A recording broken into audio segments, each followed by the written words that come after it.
Welcome to Trench Run. This is Mary Beth Ellis. We had an actor pope once. Under the press of first Nazi and then Soviet occupation, young Karol Wojtyła spun stories about people who never lived in places that didn't exist. Later, his attention turned to playwriting and biblical themes. St. John Paul the Great understood then the must make it or I'll die creative impulse. Other popes wrote letters about Christian unity, genocide, and social issues. This one, though, decided to speak not just to artists, but his fellow artists. He wrote, "None of you can sense more deeply than you artists, ingenious creators of beauty that you are, something of the pathos with which God at the dawn of creation looked upon the work of his hands. A glimmer of that feeling has shone so often in your eyes when, like the artists of every age, captivated by the hidden power of sounds and words, colors and shapes, you have admired the work of your inspiration, sensing in it some echo of the mystery of creation with which God, the sole creator of all things, has wished in some way to associate you." That is how Pope John Paul II's 1999 letter to artists opens. This pope intimately understood the intoxication of creative expression, the hypnotic nature of deeply, fully choosing to make something that wasn't there before in that moment. Beauty is a key to the mystery and a call to transcendence, he wrote. It is an invitation to savor life and to dream of the future.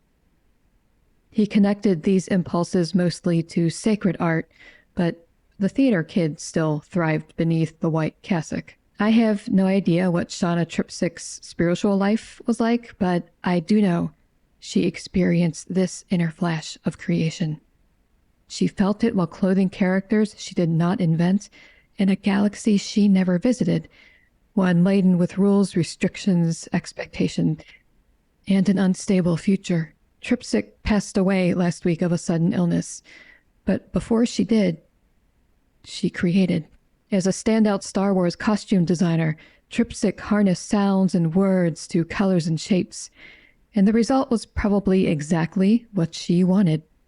People mostly didn't notice the costumes, and that is because the costumes were exactly right. No one was jarred out of the fairy tale because the intergalactic fighter pilot looked like she just fell out of a bad dystopian bodice ripper. We hardcores, though, we did notice. We saw the hardwired continuity to past films and the tremendous attention to character detail. I found at least 17 Dream Convention outfits in a single episode of the Book of Boba Fett alone. It just looks like it belongs in a really real galaxy, we'd say to each other, able to recognize the quality when we saw it, yet unable to describe precisely what it was. Shawna Trpcic, however, not only figured out what it was, she did it. She clothed 21st century Star Wars, and it's a dirtier, shinier, more fantastic, realer place because of it. Star Wars fans of late nearly always have daggers drawn, but we could always agree that even the shows that we hated looked great. If you had a problem with the Trpcic look, then congratulations. You just did the impossible and united the fan base against you. This woman's costumes nobly carried the weight of interstellar time and galactic place.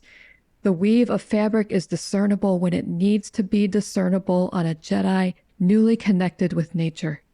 And it is barely noticeable when it needs to be barely noticeable on a character accustomed to melting into his environment. In a digital world overrun by heavy reliance on CGI, she buried herself in past practical Star Wars projects so as to better understand what worked, why it worked, how it was made, and the ways in which it might birth something entirely new and yet recognizable. Shawna Trpcic pondered. She fed her dawns of creation. Nowhere did Shawna Trpcic express this more fully than in her work on the armor of the main character in The Mandalorian. Even if you don't know a Star Destroyer from a Baby Yoda, you have seen this man, if only on branded hand sanitizer bottles in the grocery store. But what you are likely looking at was the second version of Mando's outer dressing. In the beginning of the series, this was a character whose language was methodical violence, a man barely clinging to his humanity.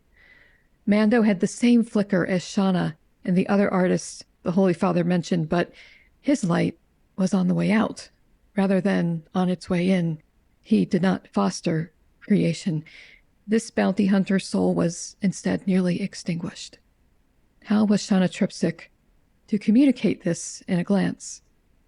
She made her main character a mess. Mando was scraping through a numb existence, and his armor showed it. It was battered. It was never one color. It was mismatched and dinged, and some of it obviously lifted from former bounties. At one point, parts of it were bound to his body with cloth ties, the rest of it pasted together with his stubbornness and a fair hand at soldering an arm plate while the arm in it was still bleeding. It wasn't pretty. And that is where Shawna Trpcic laid in her most beautiful work. After meeting his adopted son, Mando undergoes a spiritual transformation that's boldly expressed through new armor. That is the shiny silver suit you see in the toothpaste aisle. Trpcic signaled that Mando had entered a new life even before he was aware of it, even before he fully unearthed the compassion and moral sensitivity he so badly lacked. His changed exterior is a reflection of the divine reignition always waiting for us, if we trust it. Mando looked like he had his life more together because he did have his life more together. His morals were slowly realigning with the man he was called to be. The costume continues to shift as Mando does. He begins to shoulder a little cloth bag so his tiny son need never leave his side, and a family signet is added to denote that he's no longer a man resenting his loneliness, yet fiercely protecting it all the same. These items were collected gradually, but with every evolution, Trpcic elegantly and efficiently echoed the forward motion of his character. This is just one transformation, one visual story of one character in one program. And maybe I'm just a fangirl reading far too much into a sci-fi costume. But if, as the Holy Father said, works of art speak of their authors, they enable us to know their inner life, then Shawna Trpcic, herself a lovely creation, had an awful lot to say. This is Mary Beth Ellis for Trench Run. Thanks for reading and listening.